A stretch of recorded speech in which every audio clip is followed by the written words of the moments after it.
ये वही लाल किला है जहां कभी गालिब और ज़ौक़ के कलामों पर वाह वाह की गूंज सुनाई देती थी।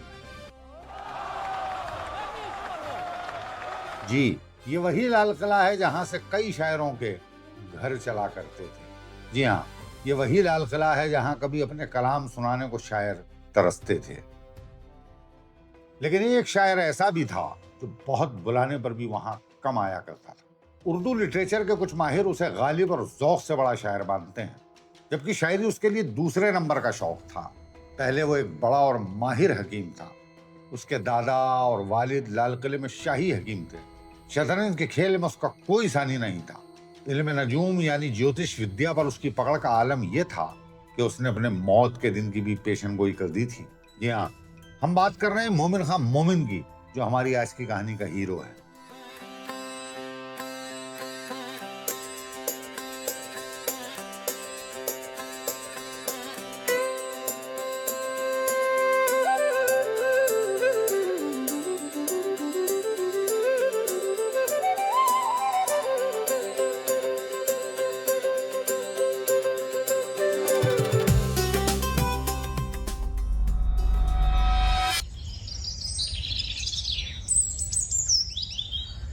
सलाम, नमस्ते, सत श्री अकाल दोस्तों। ज़िंदगी के सफ़र में आपका बहुत बहुत स्वागत है। मैं हूं मुसाफिर और मेरे साथ मौजूद हैं मेरे वालिद, जो कि अभी हमें आगे कनेक्ट करेंगे। मैं आपको सबसे पहले बता दूं कि इस वीडियो के लिए हम दोनों बाप बेटे ने बहुत ज़्यादा रिसर्च की है, तैयारी की है, और मुझे यकीन है जब आप इस वीडियो को देखेंगे तो आप भी कहेंगे वाह क्या वीडियो है।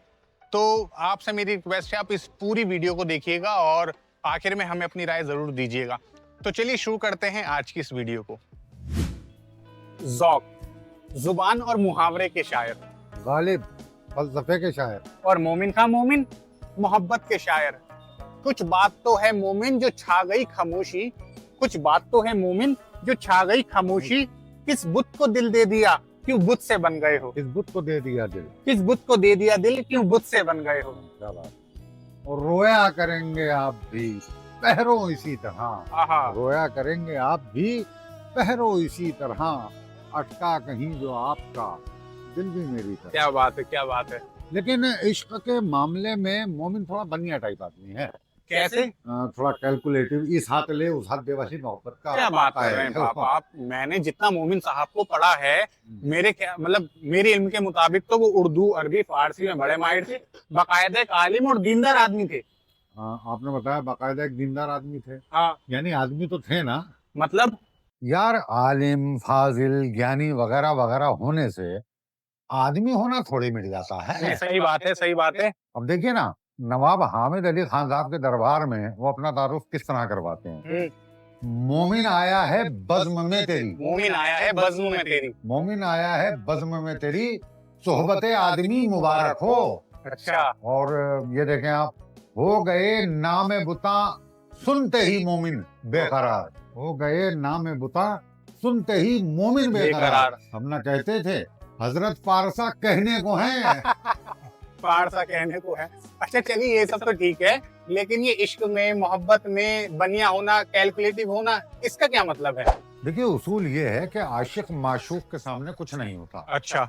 लेकिन मोमिन को देखिए, वो फरमाते हैं माशूक से भी हमने निभाई बराबरी, माशूक से भी हमने निभाई बराबरी। अब बताइए आशिक की क्या मजाल है जो माशूक से बराबरी निभाए। लेकिन मोमिन ऐसा ही है। हाँ, माशूक से भी हमने निभाई बराबरी, वहाँ लुत्फ कम हुआ तो यहाँ प्यार कम हुआ।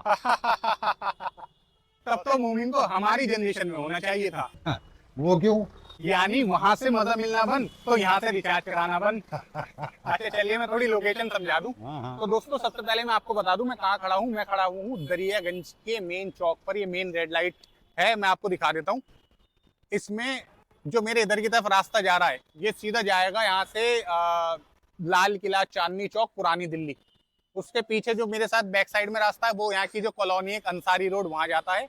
इस तरफ जो रास्ता है वो जा रहा है दिल्ली गेट, ITO, फिरोजशाह कोटला। और अब मेरे सामने दो रास्ते हैं।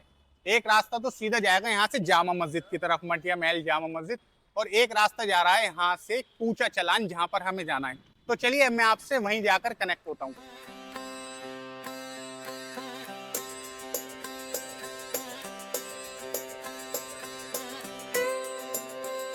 आज से करीब 200 साल पहले सन 1800 में पैदा हुए मोमिन खां मोमिन की गिनती उर्दू के उन बाकमाल शायरों में होती है जिनकी वजह से उर्दू शायरी को इज्जत, शोहरत और तरक्की नसीब हुई। मोमिन ने शायरी के मैदान में वो कमाल दिखाए कि गालिब जैसा शायर भी उनके एक शेर के बदले में अपना सारा दीवान देने को तैयार हो गया। मोमिन गजल के मैदान के अनोखे शायर हैं। उन्होंने कसीदे और मसनवी में भी काफी कुछ कहा, लेकिन उनका असल मैदान गजल है जिसमें वो अपनी तरह के अकेले फनकार। मोमिन ने गजल का रंग ही बदल दिया। बाहर की दुनिया की चीजों से उन्होंने दिल की हालत बयान की और ऐसा अंदाज पैदा किया जिसे आज तक कोई दोहरा नहीं पाया। मोमिन के वालिद हकीम गुलाम नबी उस वक्त के एक मशहूर इस्लामिक स्कॉलर शाह अब्दुल अजीज मुहद्दिस दहलवी के मुरीद हुआ करते थे और शाह साहब ने ही मोमिन खां मोमिन के पैदा होने पर उनके कान में अजान पड़ी और यहाँ तक कि मोमिन ने अपनी शुरुआती तालीम भी शाह साहब के ही मदरसे से हासिल की। अच्छा, अब देखिए मैं चलते चलते ना उस गली में आ गया हूँ जो कि दरियागंज से पतौती हाउस होते हुए कूचा चलान जाने के लिए सबसे मेन गली है और इस गली से रोजाना हजारों गाड़ियां गुजरती हैं, बाइक, स्कूटी, रिक्शा। और अभी सुबह का वक्त हो रहा है तो काफी ज्यादा स्कूल के बच्चे जा रहे हैं। तो अब मैं आपको एक बात बताने जा रहा हूँ, हालांकि ये आउट ऑफ द कॉन्टेक्स्ट है, जरूरत नहीं है, लेकिन फिर भी मेरा मन कर रहा है क्योंकि इस इलाके से मेरा काफी ताल्लुक रहा है, बचपन से ही हमारे यहाँ रिश्तेदार रहते थे। यहाँ पे एक स्कूल देख रहे हैं, सरकारी स्कूल है, ये दिल्ली सरकार का स्कूल है और किसी जमाने में यहाँ के प्रिंसिपल मेरे सगे खालू हुआ करते थे। तो हालांकि कोई बात बताने का नहीं है, लेकिन मेरा मन करा और तो सोचा बता दूं यार। इसके अलावा ना आज सुबह ही एक ट्रेजेडी हो गई। मैं सुबह 7 बजे यहाँ आ गया था, मेरा जो DJI का माइक है उसकी पिन टूट गई। इस चक्कर में अब मैं अक्सर अपने साथ एक वो रखता हूँ वायरलेस माइक, लेकिन मैं अपने घर भूल गया था। तो फिर मैं 15 किलोमीटर घर पे गया, 15 किलोमीटर वापस आया, तो 1-1.5 घंटा मेरा इसमें वेस्ट हो गया। तो चलिए अब मैं आपसे सीधा कनेक्ट होता हूँ कूचा चलान में।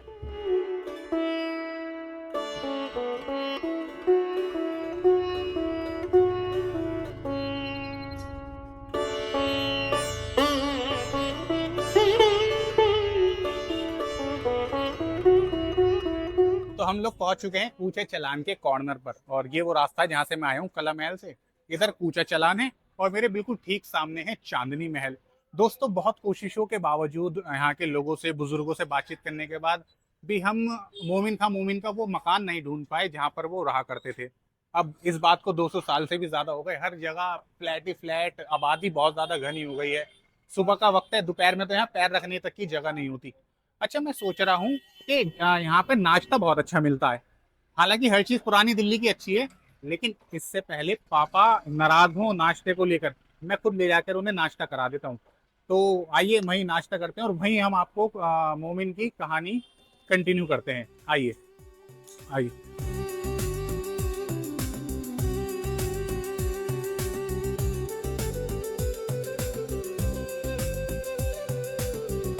हम लोग अब एक नाश्ते की दुकान में आ गए हैं। सब्जी पूड़ी है और टेस्ट अभी तो मैंने खाया नहीं, लेकिन टेस्ट बिना खाए मैं कह सकता हूँ पुरानी दिल्ली की हर आइटम बहुत अच्छी होती है।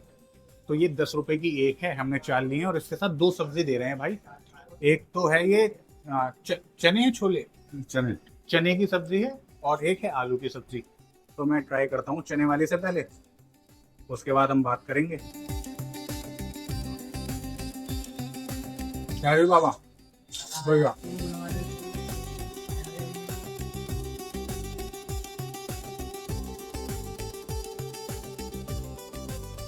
पापा, मैंने सुना है मोमिन साहब ने अपनी जिंदगी में कई बार इश्क किए।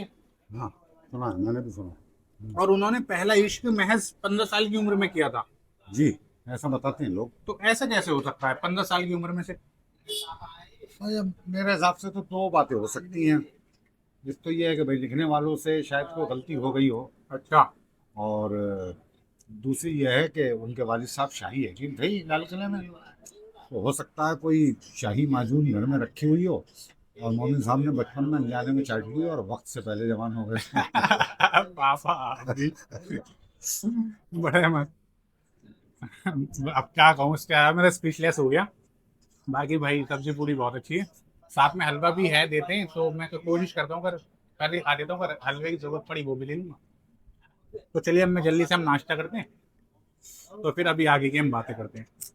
हमने आखिर में ना 10 रुपए का हलवा ले लिया और पूरी से हलवा खाने में ना एंड में मज़ा आ जाता है,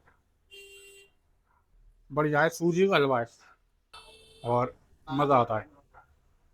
अब इसको करके हम अभी आपसे बाहर मिलते हैं कि अब आगे की क्या हमारा जाना है। तो दोस्तों हमने नाश्ता तो कर लिया है, अब हम यहाँ से जा रहे हैं मेहंदियान। मेहंदियान इसलिए क्योंकि वहाँ पर मशहूर इस्लामी स्कॉलर शाह वलीउल्लाह मुहद्दिस दहलवी का बनाया मदरसा, और वहीं से मोमिन साहब ने अपनी शुरुआती तालीम भी हासिल की, जैसा मैंने आपको बताया। वैसे तो वहाँ जाने का जो सीधा रास्ता वो ये है कि आप दरियागंज दिल्ली गेट होते हुए चले आइए, वो सीधा भी है और थोड़ा लंबा है, लेकिन हम जाएंगे पुरानी दिल्ली की टेढ़ी मेढ़ी गलियों से, उन रास्तों से जहाँ से कभी मोमिन साहब बचपन में अपने दोस्तों के साथ मदरसे जाया करते थे। तो आइए चलते हैं। कहते हैं कि किसी बीमारी की वजह से उस कम उम्र लड़की का इंतकाल हो गया। मोमिन को दूसरा इश्क रिश्तेदारी में ही किसी लड़की से हुआ, लेकिन घर वालों को पता चल गया और वबाल खड़ा हो गया, यानी प्रमाण चढ़ने से पहले ही ये इश्क भी फौत हो गया। तब तक मोमिन ने अपनी कैफियत को गजल का जामा पहनाना शुरू कर दिया था। वो जो हम में तुम में करार था, तुम्हें याद हो कि ना याद हो, वही वादा यानी निबाह का, तुम्हें याद हो कि ना याद हो, वो नए गिले, वो शिकायतें, वो मजे मजे की हिकायतें, वो हर एक बात पे रूठना, तुम्हें याद हो कि ना याद हो, जिसे आप कहते थे आशना, जिसे आप गिनते थे बावफा, मैं वही हूँ मोमिन मुब्तला, तुम्हें याद हो कि ना याद हो। मैं सच बता रहा हूँ आपको, क्या? बेगम अख्तर की आवाज में जब भी मैं ये गजल सुनता हूँ ना, ऐसा लगता है जैसे 200 साल का फासला मिट गया हो और मोमिन साहब मेरे सामने बैठे। अच्छा जी। जी। तो ये पापा हम कहाँ पे गए? दरअसल ये चांदी महल तिराहा है। अच्छा। यहीं से चांदी महल चौक कह लीजिए आप, यहीं से हम जाएंगे तुर्कमान गेट, हाँ। और तुर्कमान गेट से होती हुई। अच्छा अच्छा, चलिए ठीक है। तो मैं जरा अपने दोस्तों को बता दूं कि भाई साहब मोमिन ना बड़ा अजीब बंदा था। मतलब ब्रेकअप के बाद भी वो इंसान डिप्रेशन में नहीं आता था, बल्कि नए जुनून नए जोश के साथ एक नई मोहब्बत की तलाश में निकल जाता था। और कभी कभी तो मुझे लगता है वो जो एक मशहूर सिंगर और रैपर है ना, यो हनी सिंह, वो उन्हीं से इंस्पायर है, क्योंकि उसने भी अपने गानों में यही कहा है कि भैया तुम्हारा ब्रेकअप हुआ है तो डिप्रेशन में क्यों जा रहे हो, पार्टी करो, मौज करो। इसी बात पे मुझे मोमिन साहब को एक शेर याद आ रहा है कि ठानी थी दिल में अब ना मिलेंगे किसी से हम, ठानी थी दिल में अब ना मिलेंगे किसी से हम, पर क्या करें कि हो गए लाचार जी से हम। एक और, किसी का हुआ आज कल था किसी का, किसी का हुआ आज कल था किसी का, ना है तू किसी का ना होगा किसी का। तो अब आगे की बात मैं पापा से पूछ लेता हूँ, वो अब आगे वो क्या कह रहे हैं बताइए, जरा हमारे व्यूअर्स को बताइए। तो मैं आप व्यूअर्स को आपको बता दूं कि मोमिन की सबसे बड़ी बात यह है कि शायरी के जिस ढंग, जिस स्टाइल को उसने ईजाद किया, वो ढंग उसी पर ख़त्म भी हो गया। अच्छा। इसलिए आज तक मोमिन को कॉपी नहीं किया जाता। ये बात तो है। हाँ, आप कह सकते हैं कि फला शायर का अंदाज गालिब जैसा है, जिगर जैसा है, लेकिन आप कभी नहीं कह सकते कि फला का अंदाज मोमिन जैसा है। ये बात है, मैंने भी उन्हें थोड़ा बहुत पढ़ा तो मैं ये बात को कह सकता शेर हूँ। सुनिए, जब नकाब उठी मेरी आंखों पे पर्दा पड़ गया, आहा। जब नकाब उठी मेरी आंखों पे पर्दा पड़ गया, कुछ न सूझा आलम उस पर्दा नशी को दे, आहा। कुछ न सूझा आलम उस पर्दा नशी को देख। तो दोस्तों मेरा ख्याल है कि अब हम अपनी बाइक कहीं पार्क करें और पैदल निकल जाएं तुर्कमान गेट की तरफ, ताकि थोड़ा अच्छे से इन सब गलियों को एक्सप्लोर करेंगे। इस तरह से क्या होगा, आप चांदनी महल से तुर्कमान गेट की इन गलियों को भी अच्छे से देख लेंगे और चलते चलते हम मोमिन साहब के किसी किस्से को भी आगे बढ़ा देंगे। तो आइए चलते हैं, बाइक पार्क करते हैं। ठीक है भाई। देखिए, माशूक की शान में शायरी तो हर जमाने में होती रही है। सही बात है। लेकिन मोमिन ने कुछ अशार ऐसे भी कहे कि लोगों ने उनके अकीदे पर सवाल उठा दिए। वो ऐसा क्या कह दिया? हाँ, उनके वालिद से शिकायत भी की। अब देखिए ना, उनका शेर सुनिए आप। क्या है? मोमिन साहब फरमाते हैं, यहीं रुक के बताइए आप। हाँ, मोमिन साहब फरमाते हैं, सुने मोमिन ये ईमान है हमारा, सुने मोमिन ये ईमान है हमारा, सुने मोमिन ये ईमान है हमारा, न कहना कुफ्र फिर इश्क मुताको, आहा, न कहना गहरी बात कुफ्र कह फिर रही है। इश्क मुताको। एक और शेर सुनिए, हाँ। उम्र सारी कटी इश्क बुता में मोमिन, उम्र सारी कटी इश्क बुता में मोमिन, अच्छा। आखिरी वक्त में क्या हाथ मुसलमान होंगे। और हाँ, और सुनिए, मोमिन खुदा के वास्ते ऐसा मकान न छोड़, मोमिन खुदा के वास्ते ऐसा मकान न छोड़, दोज़ख में डाल खुल्द को कुएं बुता न छोड़। ओहो, फिर क्या हुआ? फिर वही हुआ जो किसी अच्छे शायर को और ज्यादा अच्छा शायर बनाने के लिए किया जाता है। मतलब मतलब यह है कि मोमिन साहब की शादी कर दी गई। अरे मारा, यानी मोमिन साहब की शादी की, मतलब मोमिन साहब को शादी की बेड़ियों में जकड़ दिया। जी। फिर क्या हुआ? अरे भाई, अब कहीं चाय वाय पिलाओ तो आगे की बात करें आप। पहले आपका नाश्ते का रहता था, अब आपको चाय पीनी है। भाई नाश्ते के बाद चाय कहाँ पीना है? चलिए भाई, ढूंढते हैं कहीं चाय। अच्छा, मैं आपको बता दूं कि आज मैंने स्पेशली कुर्ता इसलिए पहना है कि आज शायरी की दुनिया की हम बात कर रहे हैं, और ये हमारे चैनल पे तीसरी वीडियो है शायरी की दुनिया के जो महान लोग हैं। पहली थी मिर्जा गालिब साहब की, दूसरी थी इब्राहिम चौक साहब की, और अब है मोमिन खां मोमिन की। अच्छा, मैं शेर में शायरी में थोड़ा मतलब कमज़ोर हूँ, तो मेरी तलफ़्फ़ुज़ इतने अच्छे नहीं है शेर पढ़ते वक्त, अशार पढ़ते वक्त। तो मुझसे गलती हो तो भाई मैं माफ़ी चाहता हूँ, और आप मुझे करेक्ट ज़रूर कीजिएगा कमेंट में। और कोई आपके मन में मोमिन साहब का कोई अच्छा सा शेर आ रहा हो तो कमेंट बॉक्स में लिख दीजिएगा। अब चाय की दुकान ढूंढते हैं कोई, आइए।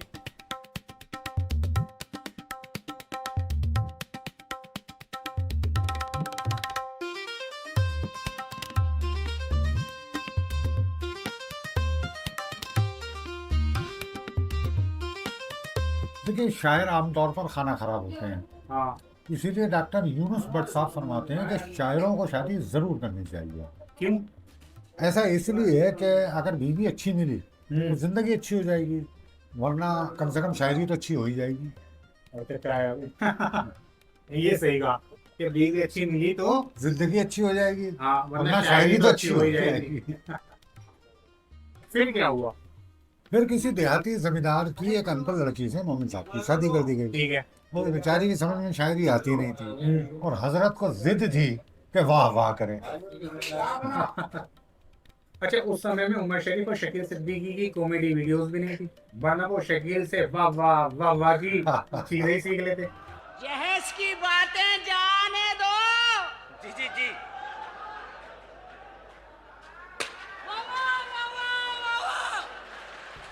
देखिए, इसका मतलब आपने वो वीडियो अमर शरीफ वाली, वाह वाह वाली। हाँ हाँ, देखिए।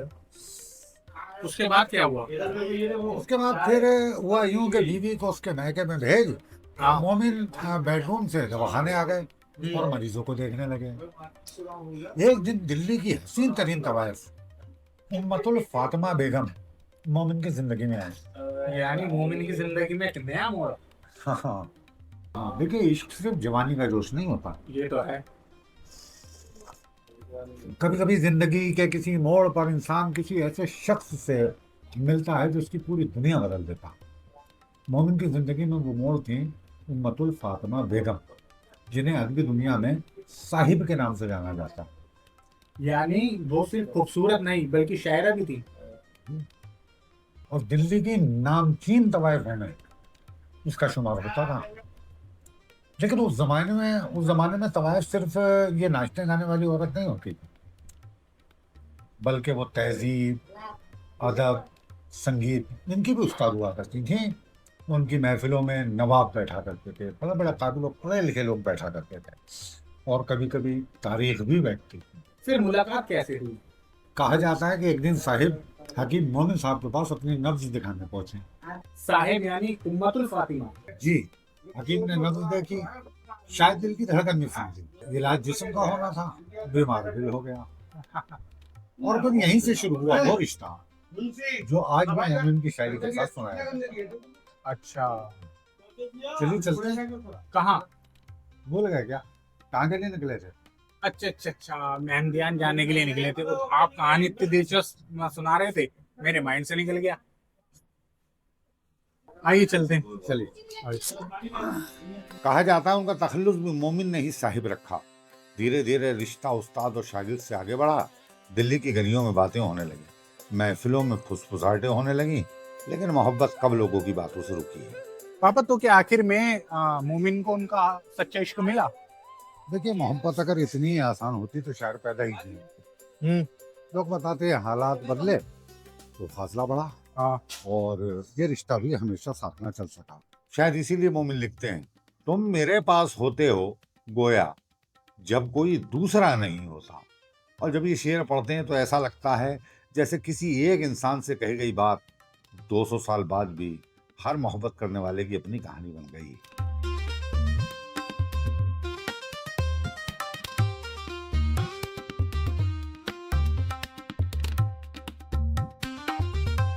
ये मेरे राइट साइड पे है जीबी पंत हॉस्पिटल और लेफ्ट साइड में है लोकनायक जयप्रकाश अस्पताल। ये उसकी न्यू बिल्डिंग बन रही है और हमें यहीं से सीधा जाना है। मेहंदियान जाने के लिए जो इरविन हॉस्पिटल और जीबी पंत हॉस्पिटल है उसके बीच में से एक रास्ता है, हम लोग वहीं से जा रहे हैं मेहंदियान। तो जब आप वहाँ जाएंगे तो आपको लगेगा नहीं ये मोहल्ला वो या कब्रिस्तान, इस बिल्कुल एक ऐसे इलाके के बीच में जहाँ पे आसपास इतने सारे अस्पताल हैं। और हाँ, यहाँ पे मौलाना आज़ाद डेंटल हॉस्पिटल भी है। उम्मतुल फातिमा बेगम, जिन्हें अदबी दुनिया साहिब के नाम से जानती थी, मोमिन की जिंदगी का शायद एक अधूरा बात थी। लोग कहते हैं कि उसके बाद मोमिन पहले जैसे नहीं। तो दोस्तों, हम लोग बातों बातों में पहुंच चुके हैं मेहंदियान कब्रिस्तान और आप देखिए सब आसपास मेरे ये कब्रें ही हैं।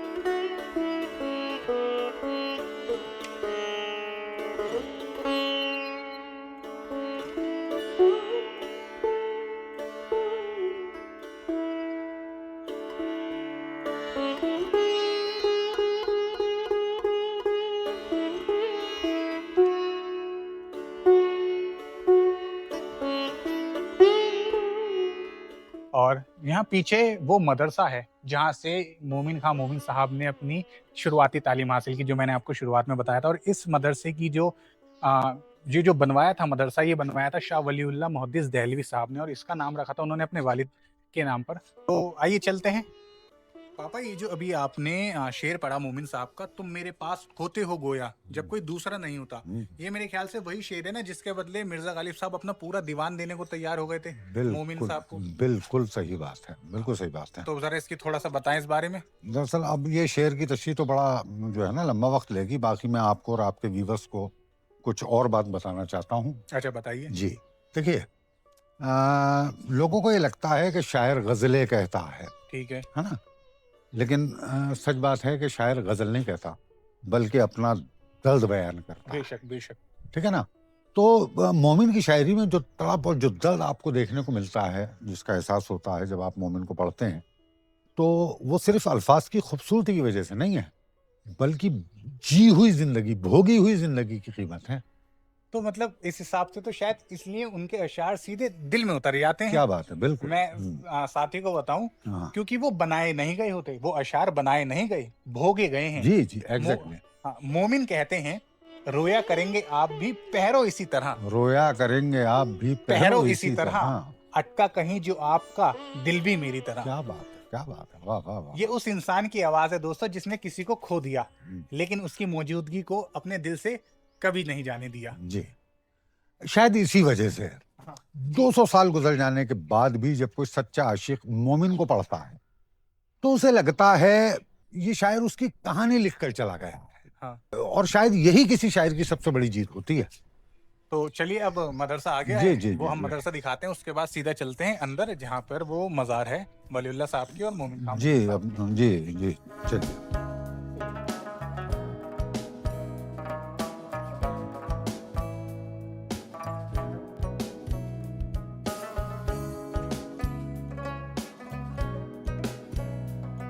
तो ये मदरसे का जो मेन रास्ता था और ये वो गली है। अब हम सीधे जा रहे हैं उस मस्जिद की तरफ, साथ साथ वो मज़ार वाला हिस्सा है जहाँ पे वलीउल्लाह साहब और उनके ख़ानदान की कब्र हैं और वहीं पर मोमिन साहब की भी कब्र है। हालांकि कब्र पे जाने के लेकर तो इतनी खुशी नहीं होती, लेकिन वो शख्स, वो महान शख्सियत जिसके ऊपर हम ये वीडियो बना रहे हैं, उनकी कब्र, मतलब हम तो उस दौर में नहीं थे, हमें तो नसीब नहीं हुआ उनसे कभी मिल पाते, लेकिन उनकी कब्र देख लें, हमारे लिए इतना ही बहुत है। तो आइए।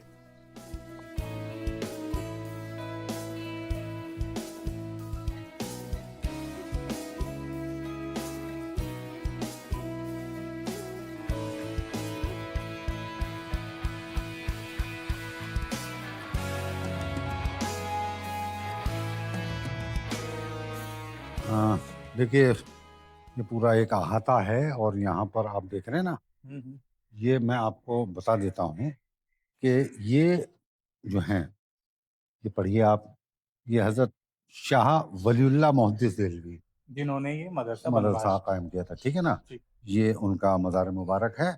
और ये देखिए बिल्कुल बगल में, मैं चाहता हूँ आप सही से दिखाएं, ये शाह अब्दुल रहीम मुहद्दिस देहलवी है यानी शाह वलीउल्लाह के वालिद साहब, इन्हीं के नाम से वो मदरसा रहीमिया कहलाता है, ठीक है ना। और ये बिल्कुल बराबर में देखें, आप देखिए गौर से, सब बहुत बड़ी जो हस्तियां हैं यहाँ पर। ये शाह अब्दुल अजीज मुहद्दिस देलवी है। और एक बात मैं आपको बता दूं, ये पीर थे मोमिन साहब के भी और मोमिन साहब के वालिद साहब के भी। शाह अब्दुल अजीज जिसका हमने शुरुआत में जी, जिक्र करा, जिसका शुरुआत में यानी आपने देखा। बेटे वालिद फिर उनके वालिद फिर ये उनके दादा बाद हुए। वो ये दादा शाह अब्दुल अजीज साहब के दादा मोमिन ये साहब। सब उनके खानदान आप के देखें लोग। तमाम ये जो भी हैं, मौलाना शाह अब्दुल इस्लाम साहब हैं, ये शाह रफ़ीउद्दीन साहब हैं, मौलवी सब उन्हीं सैयद अहमद खानदान साहब के हैं, लोग होंगे, ये राइट। सब उन्हीं के खानदान के लोग हैं। उधर उनकी अहलिया का भी मज़ार है। अच्छा जी, वलीउल्लाह मुहद्दिस देलवी की अहलिया हैं ये, यानी उनकी बेगम। और ये बराबर में देख रहे हैं ना, ये शाह अब्दुल रहीम साहब जो हैं मुहद्दिस देलवी, ये उनकी अहलिया हैं, यानी शाह वलीउल्लाह की वालदा। आप समझ गए बात को? ये है। बाकी ये सब उन्हीं के खानदान के लोग हैं। आइए मैं दिखाता हूँ आपको। और एक और चीज़ है, मैं चाहूँगा उसको भी आप जो है ना ज़रा जूम करके दिखाइएगा। ये बड़ी तारीखी चीज़ है, ये खुतबा है, ठीक। जी, मैं बताता हूँ आपको, ये खुतबा है शाह। देखिए, मैं इस वक्त जो है मेरे खुशनसीबी है, मैं मौजूद हूँ शाह अब्दुल अजीज मुहद्दिस देलवी साहब की क़ब्र मुबारक पर। तो ये जो खुतबा देख रहे हैं आप, ये इस पर जो अशार लिखे हुए हैं, ये अशार मोमिन खां मोमिन ने लिखे थे आपके विसाल के बाद। जी, अब ये इंतखाबे नुस्खे दी मौलवी अब्दुल अजीज, है ना, वो थोड़ा पुराना हो गया है। बेअदील व बेनज़ीर व बेमिसाल व बेमिसल। आप शेर देखें, जानिब मुल्क अदम तशरीफ़ फरमा क्यों हुए, जानिब मुल्क अदम, जानिब मुल्क अदम तशरीफ़ फरमा क्यों हुए, यानी कि आप क्यों इस दुनिया से दूसरी दुनिया में चले गए। आगे क्या लिखते हैं, आ गया था क्या कहीं मुर्दों के ईमा में खलल। यानी आप समझिए कि इनकी क्या जो इज्जत थी मोमिन साहब के दिल में क्या थी, कि वो ये मानते थे कि आप इतने बड़े आलिम हैं और दीन इस्लाम की तबलीग करने वाले हैं, कि जब आपका विसाल हुआ तो वो कह रहे हैं क्या मुर्दों के ईमान में भी कोई खलल आ गया था जो उनकी तबलीग के लिए आपको वहाँ जाना पड़ा। तो ये आप समझिए कि कितनी बड़ी बात है। मोमिन साहब ने कहा, पूरा लिखा हुआ है, आप इसको डाल दीजिएगा, है ना। हाँ, अब हम चल रहे हैं यहाँ से मोमिन साहब की क़ब्र मुबारक पर। आइए।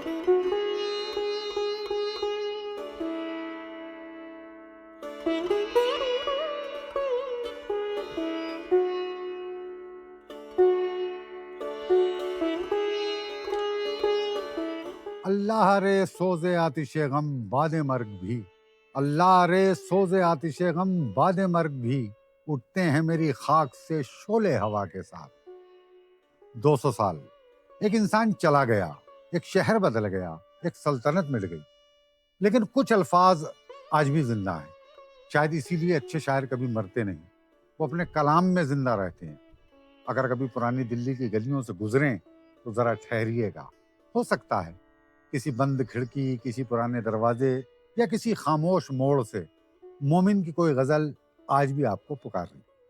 अब मैं भी आ गया हूँ मोमिन साहब की कब्र के ठीक बगल में। ये काफ़ी यहाँ पे बहुत सारी कब्रें हैं, बिल्कुल बगल बगल में है, तो मतलब मौका नहीं मिल रहा हम तरीके से बैठें, क्योंकि एक अलग से मज़ार नहीं बना हुआ जैसे वलीउल्लाह साहब का है। बहरहाल, न जाने क्यों मुझे ऐसा लगता है जैसे रात की तन्हाई में जब यहाँ दूर दूर तक सन्नाटा पसरा होता होगा, तो मोमिन की कब्र से शायद यही आवाज़ आती होगी, तुम मेरे पास होते हो गोया जब कोई दूसरा नहीं होता।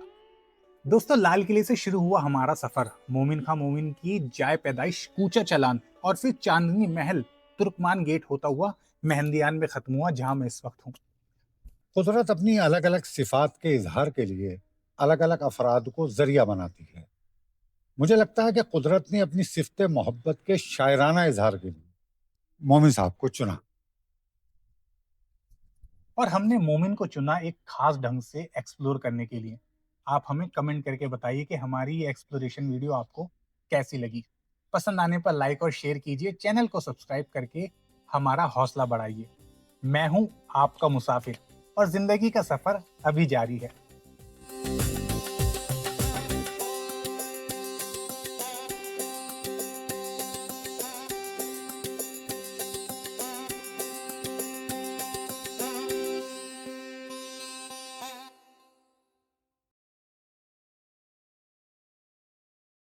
इनकी कहानी कंटिन्यू करते हैं, आइए आइए। ऐसी बैक से बना लो, आ जाओ। वो सही ऐसी ना, थोड़ी ना बैक से बना लो। प्ले सेव कर दो भाई, दिखा ना। सुने मोमिन ये ईमा है हमारा, सुने मोमिन ये ईमा है हमारा। सुने मोमिन ये ईमा है हमारा, न कहना कुफ्र। फिर शाह साहब लेकिन की- मुझे भी कुछ बातें कहनी है, तो जी, मैं कहिए, वो कहिए, बातें हाँ, कह देता जी हूँ। जी। सही, अब आप पीछे जाओ, पीछे, है ना। आपको थोड़ा थोड़ा पीछे चलना है, क्योंकि नहीं मैं अब फिर टेप ही आपका बात गड़बड़ हो गई, दोबारा आना पड़ेगा शायद, इसीलिए उनके साथ ये जो कंटिन्यूटी है हाँ, ना तो मेरी वो बात, वही तो हाँ, कह तो रहा था, मुझसे गलती हो गई, मुझसे गलती हो गई। आओ दोबारा आज